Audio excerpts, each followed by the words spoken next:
Okay, welcome to the finale. Dun dun dun. Series finale. What are we doing? We're ending the series. Oh, that's the end, all right? All right, see you later. See you guys. So welcome to part 4, the finale of the 350 small block Chevy build, start to finish. It's sitting right over there on the stand, right there. And we're gonna install it into this here 66 C10 that we're gonna pan over really quick and talk about here in a minute. What's the main goal? What are we showing? What are we focusing on? Well, we're gonna get it running. So this fine automobile, I don't know how long it's been sitting, but he had an issue with an engine, small block Chevy. It didn't work out. Another shop, it ended bad. So he told him, pull it out, you keep your junk. So we're gonna get it back together. We're gonna get it on the road. We're gonna fix in my opinion, we're gonna fix the garbage at the other places.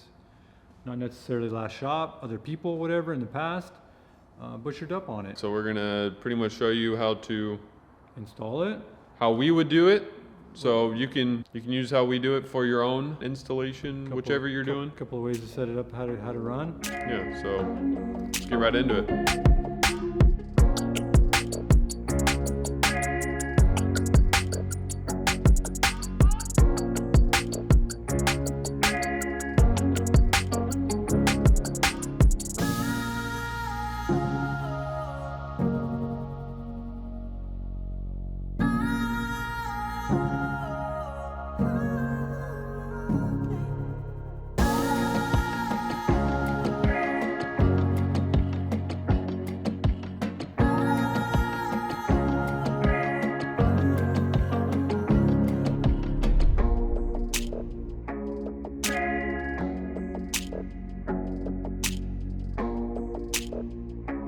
So this is what we're working with here. This is where we got it. There's some issue with the engine or whatever. I don't know the whole story. The engine's gone. This is where we got it. So some of the stuff here I noticed is they had the old school external regulated alternator that they tried to jump or something. I don't know. They tried to make it a one wire, but the charge wire is really small.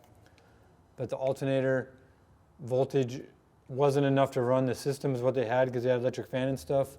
So the output of the alternator wasn't even enough to run the system. It's got a stereo in here, and just if you had the fan going and the headlights on and the radio going, it's losing voltage. So this is one thing we got to do away with. It looks like, I don't know if they had it going across the whole engine or what they had going on with it, but this is an old charge wire for the alternator. So we need to eliminate that because the alternator is going on the passenger side, long water pump, and it's a one wire. So all I need is a wire that's going to come off to charge the battery. So I just have the one, we'll do an 8 gauge or something to the battery. So we'll eliminate that, clean this up over here, see what's going on with this. And then over here you can see they got this really trick electric fuel pump. And then they got a filter before the pump, and then they got a filter after the pump going to the carburetor. And this used to have an AFB on it, but the AFB and everything sat in the bed of the truck so long that the butterflies were rusted shut. So I'm eliminating this. I have an inline filter that I'm going to put back right out of the tank, so underneath the truck. I'm taking this pump off because the new engine has a mechanical pump on it that probably puts out more fuel volume and pressure than this little dinky thing. I think this is only good for like 3 pounds. This is set up for like a Weber carburetor, something that's really super low fuel pressure. So we're taking this out, and you can see that they ran a rubber line the whole way back, and it's a really small line. So we're gonna eliminate all that back to the tank, and we're gonna run a nice 3/8 stainless line and then put the filter in the back. This looks like the starter wire. I don't know why they have it coming so far forward just to go back to the starter again. So that'll be back here. We'll clean that up. And then they got a relay over here. I don't know if this relay is for the fuel pump or if it's for the fan. They had a fan in here that was in front of the radiator, and I'll show you in a second, which is contributed to a lot of the overheating. But to have the wires in here is just really, really small gauge stuff. So to get a fan with enough CFM to even do any cooling, you gotta have the right voltage. So the alternator has to put out enough to keep the battery charged in order to keep up with everything that's being used. So now we have a 100 amp, I think it's like 115 full red line. The alternator puts out like 115 amp, so it's 100 amp at cruise, so 2,500 RPM-ish. It's a 100 amp alternator, so we have plenty enough. We'll probably use this for the fan. I don't know if we'll leave it here. We might tuck it away somewhere else. You can see here they got the ground going to the battery box here, and it's all loose. They do have a ground strap on it, I may add, but it's half the size of the actual battery cable itself. I always like to go from the engine to the frame and then the frame to the battery, so it's all tied together. So I'll use a hole somewhere over here or add a hole, and I'll come off the engine that goes to the fuel pump rod that has the hole in it. I'll come off of there with a ground strap. I'll use this because it's shorter.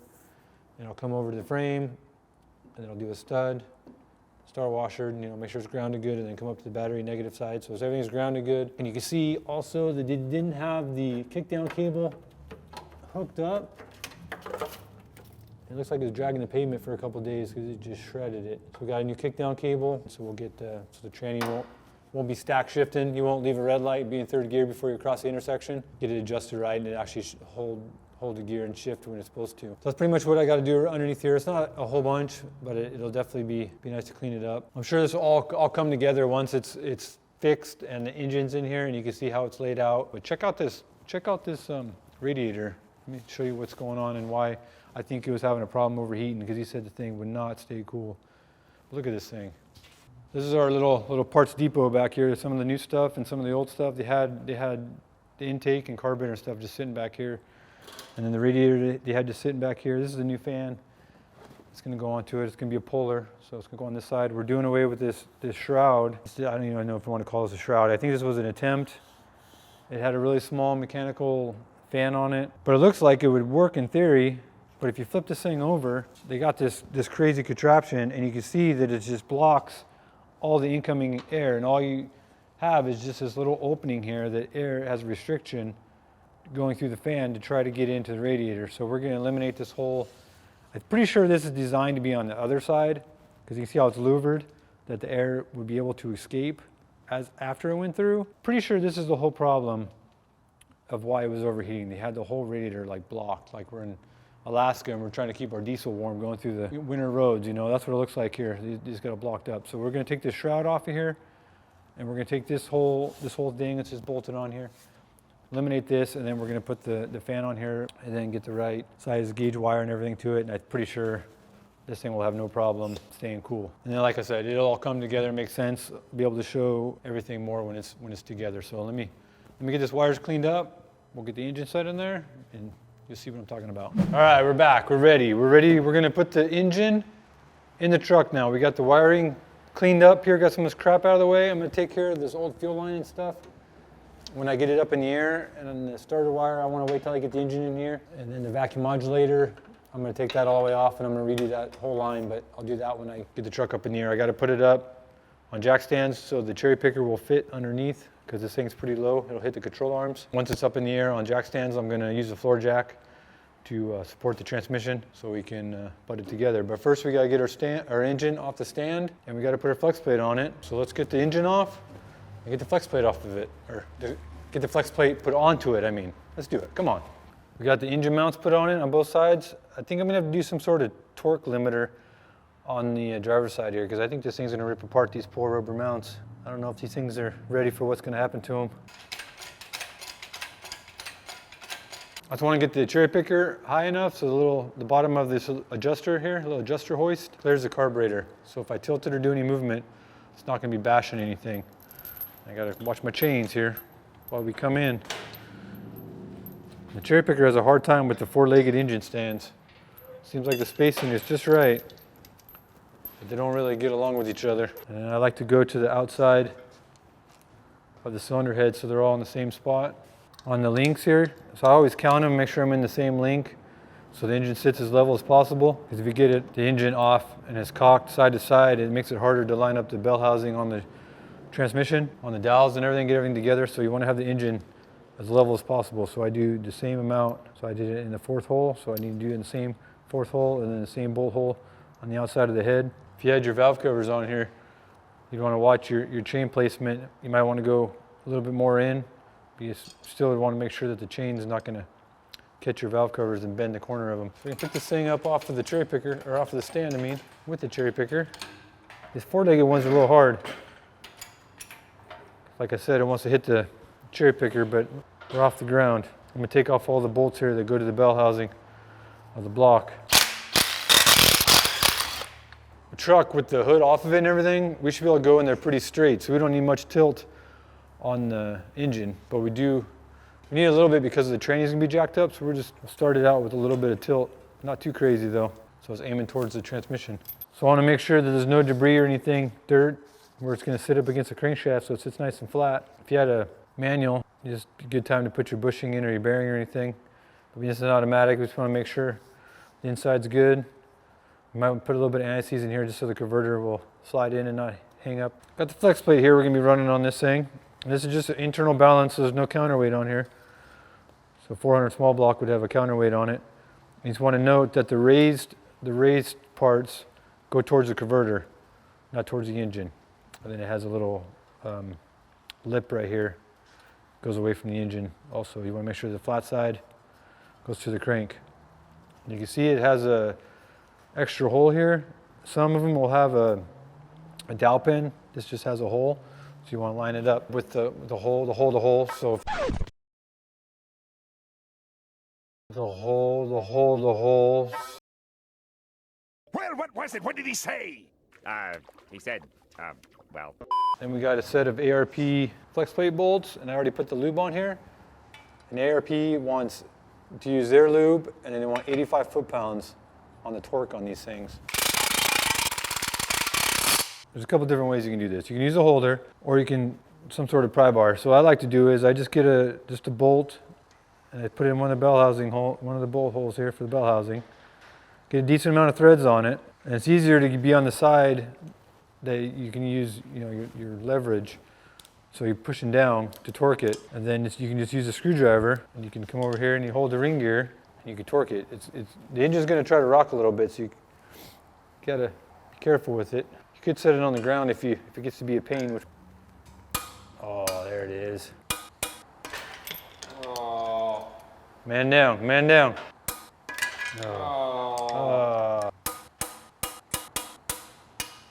Made it.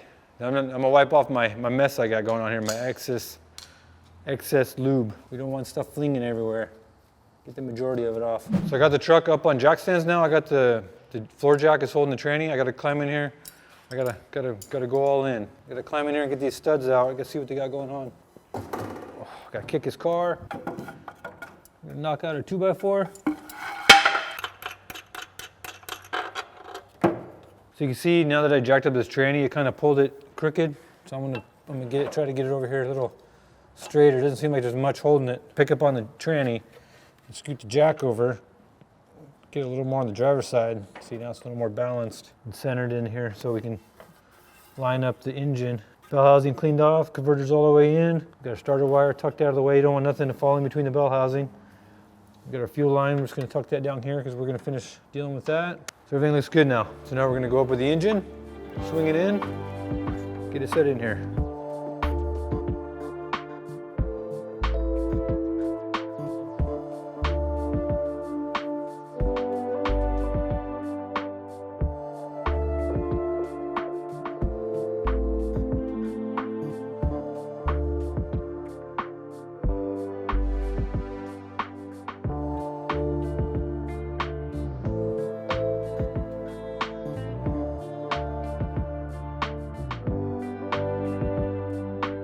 So as you can see, we got the engine installed. It went pretty smooth. Just had a little bit of a problem lining up this side engine mount. But before we put the engine in here, this mount was pretty much just sitting there. It wasn't even tightened. I tightened it down, but it must have been in the wrong spot. So once I loosened it up, just adjusted a little bit, everything lined up great. Tranny just needed a little bit of finagling to get it to line up on the dowel pins, but everything went in there pretty smooth. Somebody added this plate here on the inside of the frame, so it makes it really close to the fuel pump. But the fitting I had on the inside here was a straight, and it pretty much came out straight into this plate, so I had to take the fitting out. I just barely got it out of there. I'm gonna put a 90 in on the inlet side, and then the fuel line's gonna be kind of aiming inward a little bit, so the hose is gonna have to do a little swoop back over to the frame. I'll throw the alternator on it right now. I got it right here. We've got a new Power Master. So I loosened this up a little bit because it's a tight fit coming in here. Tighten up our lower bracket again. Got the upper bracket here, got a nice chrome one. And this one is a longer one. There's a couple different styles. Some go to the intake, this one goes to the thermostat housing. And you can see, it'll go to the thermostat housing, and then we gotta put a little bit of a something came with it. I can't remember if the alternator came with it or this came with it. Oh, the water pump came with it. Water pump came with a couple different spacers for the different options. I'm going to put this in here just to get it started. And we'll get our alternator bolt in here to hold this side of it. These are the two spacers that the water pump came with. We got a little thinner one and a fatter. So the fatter one looks like it's going to be the one. I got me a nice bow tie bolt here we found with the pile of box of bolts of this thing. So we're going to sneak this fat one in here, line it up with the water pump. Oh, look at that, huh? Look at that. That nice bow tie. There we go. Now we got an alternator. All right, well, I'm gonna get to work now, finishing up I'm gonna get the power steering on it, the driver's side header and exhaust, the whole deal, and fix this fuel line. We'll show you what we got going on. Hopefully we'll have the push rods. We're gonna get the rockers on it, valve covers. It's gonna be like 2 seconds. You just go like that, you'll be right back. Got some work done on the old truck here, or engine after we got it in. Right now we want to concentrate on the rockers and everything. The valve covers want to get finished sealed up. So the push rods came in for the engine. They're a standard small block Chevy length. We went with the Trick Flow brand, and the stock length is a 7-inch, 800,000 long. And this push rod here is an 80,000 thick wall, and it's a one-piece, all chromoly. It's a really nice push rod. No sense of skimping when you got a full roller rocker and guided plates and everything else. So we got the rockers here. You can see we got all the other rockers and everything all done and adjusted. All the other valves, I say these last two here. So I got both of the push rods in here. When you slide them in, you kind of got to feel the lifter has a little cup. You can wiggle it and feel it sit into the cup because you can't get them cocked in here.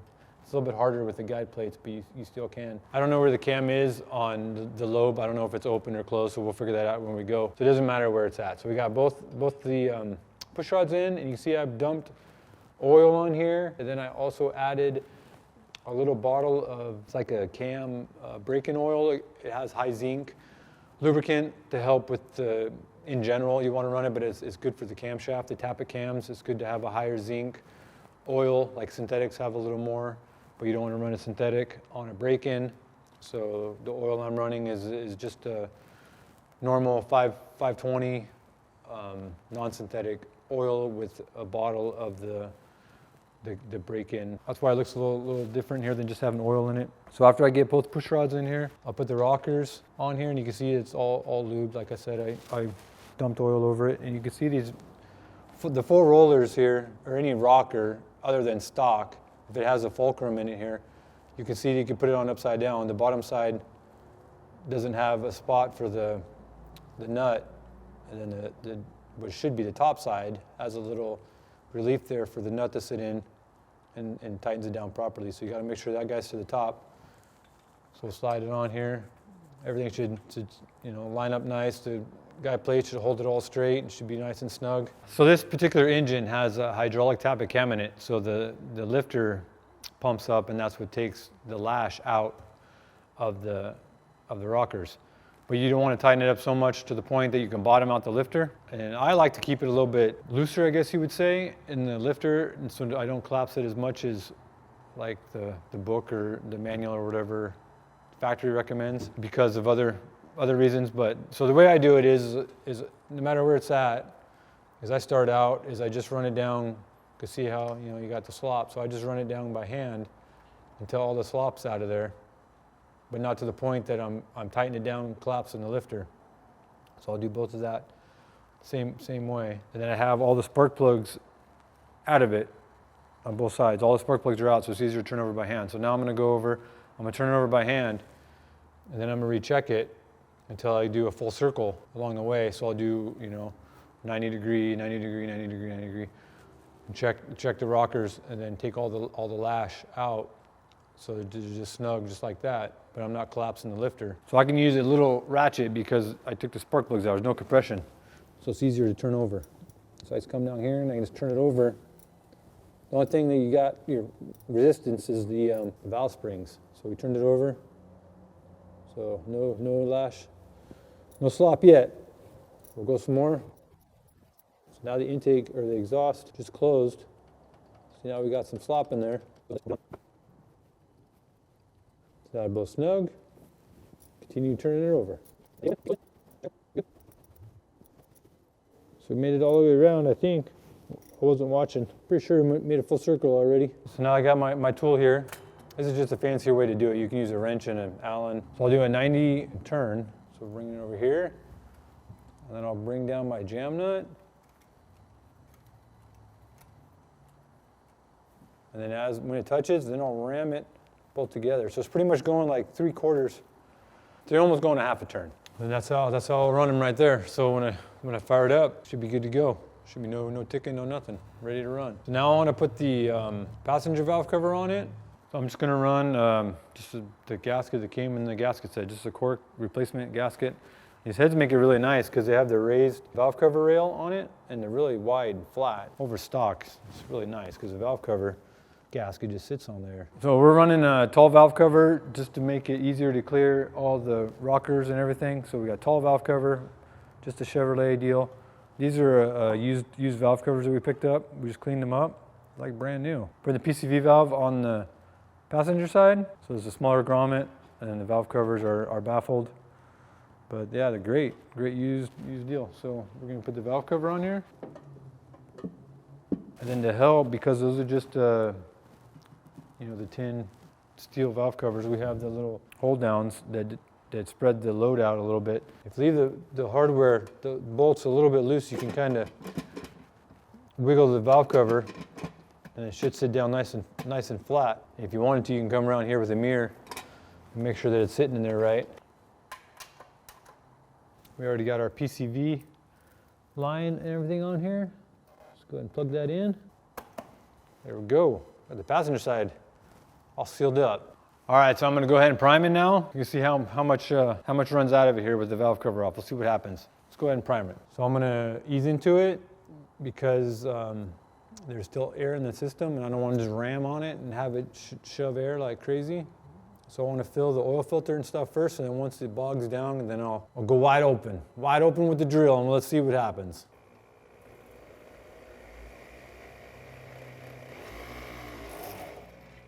And we got oil pressure. We had an oil leak around the oil filter, so I changed the oil filter. Looks like it's from the gasket, I don't know. So we'll see if this one leaks too. So let's try it again here. All right, we're starting to get at the top end now.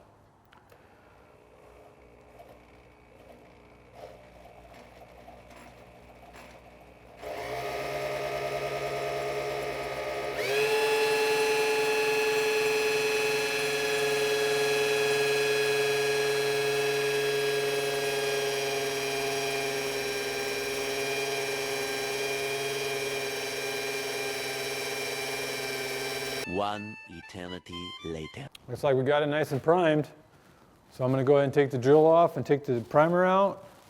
And then we're going to rock it around to top dead center. This is a distributor that was in the back of the truck, which I'm assuming ran before. You can see somebody took out the vacuum advance. They got it just locked. But I was looking at it, and it looks like this distributor gear has got some wear to it on the teeth here. They just seem to be a little cut down, a little excessive wear. So I happen to have another distributor gear that's brand new, much nicer, much better shape.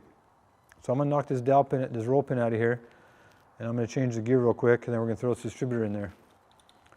Got my distributor all prepped. I got it lubed, got my gasket on it, and I put the cap on it, and I marked where I want to line up the rotor to number 1, right there. The vacuum advance is kind of a reference because that normally goes to the passenger side because it kind of throws you off a little bit.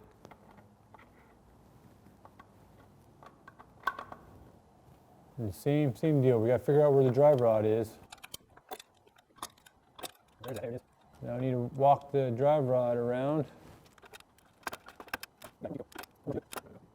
That looks good right there. We got our mark. The rotor lines that right up with it. It's kind of hard to see the mark right there. You know, of all things, people have never said a word about you walking around the drive rod. Is it something that's common knowledge? I don't know. I don't know if it's common knowledge or not. It's easier to do it one way, clockwise. If you try to do it counterclockwise, because of the cut of the teeth, it doesn't really work out. So you got to go clockwise. So yeah, if it's past it, you got to go all the way around. But yeah, I don't know if that's common knowledge or not. I don't know. Good question. We got the driver's valve cover put on, so both of them are all sealed up, done. Got a new breather put in it here. Got the distributor cap put on it. All the wiring is done other than the starter over here. We already put the driver's header on it. So now we're gonna come over and need to put the passenger header on it, and then we can put the starter on it, and that's the last of the wiring, and I'll go over the whole wiring and show you how I rewired it and set up the fan relay and everything. Let me get this passenger header on here and I'll go over the whole thing. So I got the header that came with the truck, ready to go back in here. Got to wipe down. Before I put the header in, it's easier to get it up in there because it's going to go from the bottom. If you take out the spark plugs, you don't need to take them all out. I left the number 2 cylinder, the front one, in there because the header tube will go around it. It won't affect it. So I took the 3 out. I'm going to go underneath now. I'm going to snake the header up in there. Got the bolts here already. Got a little anti-seize on the bolts because they're going into aluminum heads. Insurance, if you ever have to take it apart or anything, it makes your life a lot easier. So that's got the header set in position, so I can come up top here. We'll grab it. Gotta watch that the fan switch back there, but these are pretty simple. Small tube headers that are pretty tightly ran. It's kind of nice having a temperature or the fan switch back there because you can just set the header there for a minute. And you see the gasket has the notches in the front and back. So you put 2 of the bolts in the header, and you can just slide the gasket down in there. Get the front and back one started. Take our gasket, slide it down in here. Then we put the rest of the bolts in.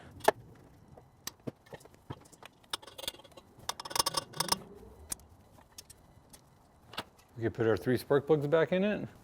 And we just for a baseline, I went with the spark plugs, what they recommend for these cylinder heads. This is the part number that they recommend. You just have a washer on them, a crush washer.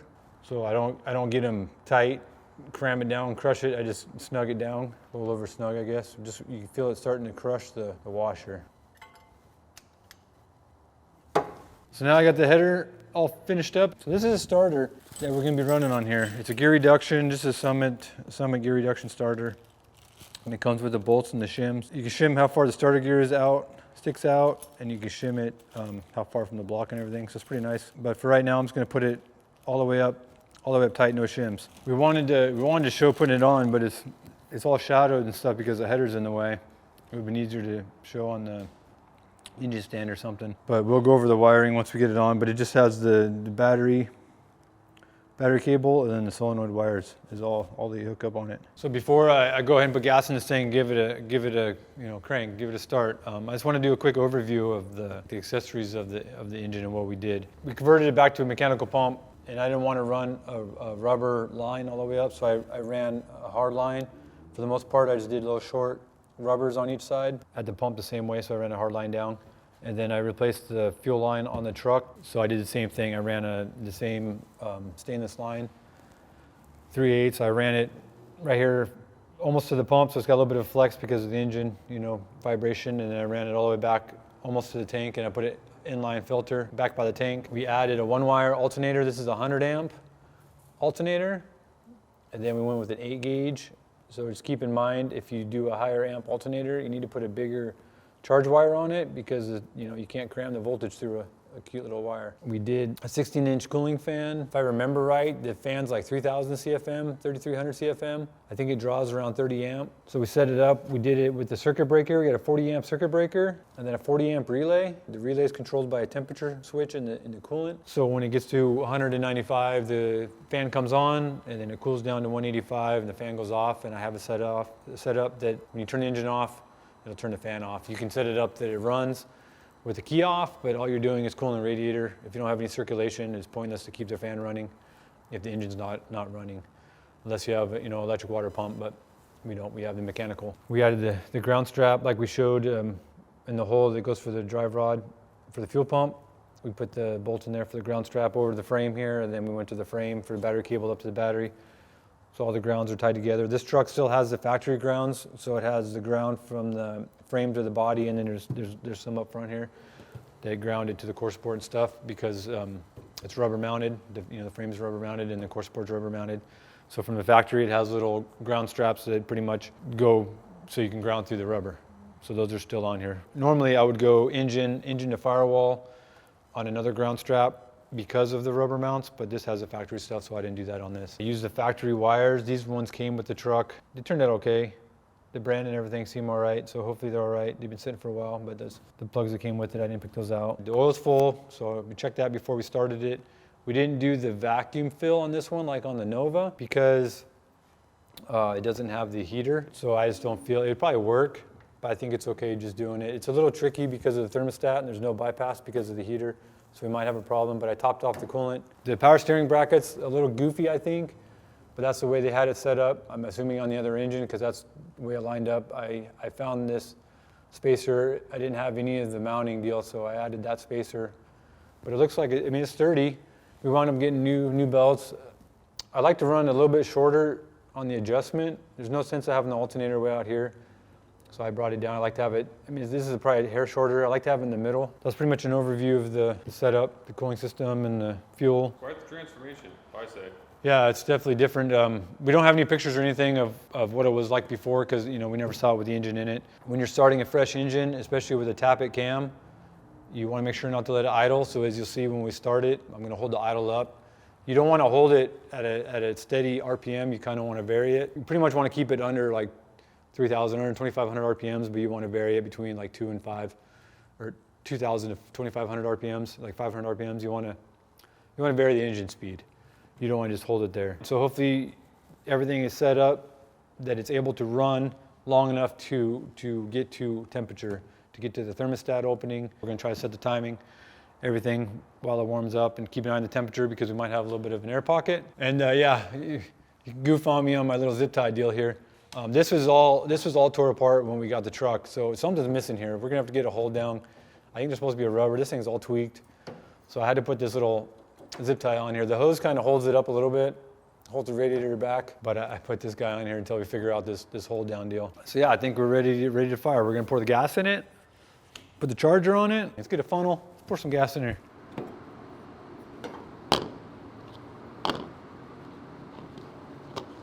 I don't know how I feel about this. Let me see here. Are you sure about that? You're gonna have to hold the funnel then. I can't hold the funnel and put gas in it at the same time.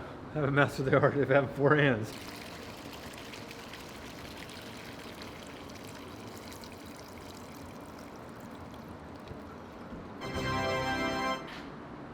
Let's do it.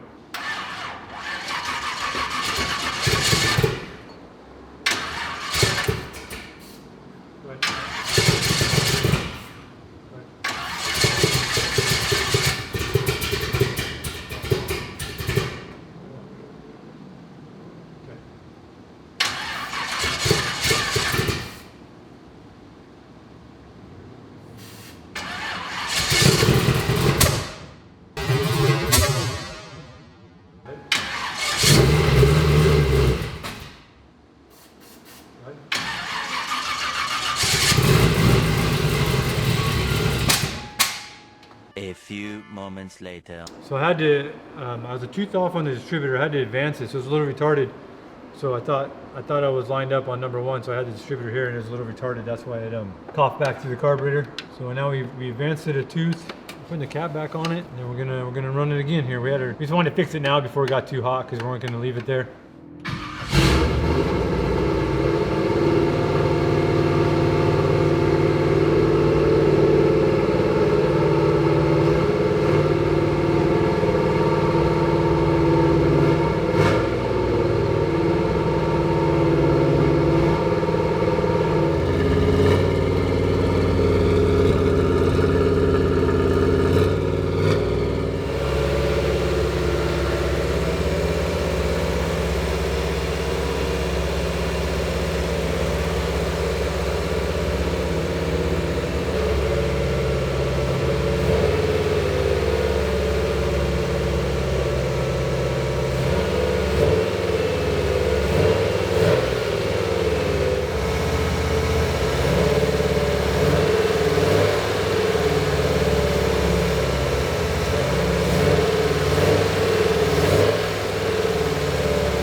We had to shut it down. The cooling fan came on. It came on a little late, but the temperature was climbing, so obviously the top hose here is still cold, but you can tell it's gurgling. It's one of the problems when you don't have the heater to bypass to get the air out of it. The thermostat acts a little stupid until you get the air pocket out of it, so we gotta let it sit here and gurgle a minute, and then it'll get the coolant temperature up, or the water temperature up around the thermostat, and you'll feel it start to open, and then we're able to top it off. We'll run it again. But it's definitely a lot happier now that we moved the distributor a tooth. You can see it fired right up that time. So that's where I thought I had it in the right spot. That's why I had the distributor here, and it's too far retarded.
you guys think. I think the thing runs amazing. Lost my train of thought again. Carburetor, everything's like, seems like the perfect size. I got the timing set. We're gonna give it a good drive. Make sure, you know, we're gonna check the plugs. Make sure that it's not too lean, but it seems really close. It's really good. I'm gonna throw the air cleaner on it. There's a couple things we still have to deal with. The kickdown cable, we got the bracket in here, or the cable in here and everything. But this is supposed to be spring loaded in the tranny. When you pull it wide open, it's supposed to you pull it back. For something's going on in the tranny that it's not going back. So this adjustment's not done yet. I got to pull the pan off on the tranny. It's got a horrible tranny leak anyways. So we got to deal with that still. But as far as the engine, I'd say it's done. We'll drive it. I think it's right where it needs to be, but we'll check it out. So I don't know if you guys noticed, didn't have any valve lash, no ticking, anything going on in here. You can see how I adjusted the rockers. That is right where it needs to be. Lifter's pumped up. There's no clatter, no nothing. And people made the comment about soaking the lifters. You can see after priming it and running it, once it gets oil pressure, there's no ticking. You can do it either way. If you want to soak them, soak them. If not, you don't have to. I mean, after priming it, give them a good lube, you won't have any ticking when you start it. No clatter. So I gotta find there it is. I gotta find my wing nut. We're gonna set this thing on the ground, put the hood on it. We're gonna have to get a battery. This battery, we can't bring it back to life. It's dead. We tried giving it the shock 2-3 times and it won't come back. No heartbeat. Oh yeah, a little fun fact on this engine. Well, now it just pretty much the block and rods is out of the old 67 Dave C10. Pretty funny stuff. So this is the one that we pulled out of it. Dave wanted to rebuild it. This is what it turned into. Fun fact. When you pulled it out, it's like kindergarten. Now it graduated high school. Yeah, it's all grown up. It's all grown up. Look at it, man. Maybe even did some junior college. I think the only thing that's the same is the block and the rods. Everything else has been replaced. Make sure you leave me a comment. Subscribe, like, share. Yeah, do it all, man. Come back for the next one.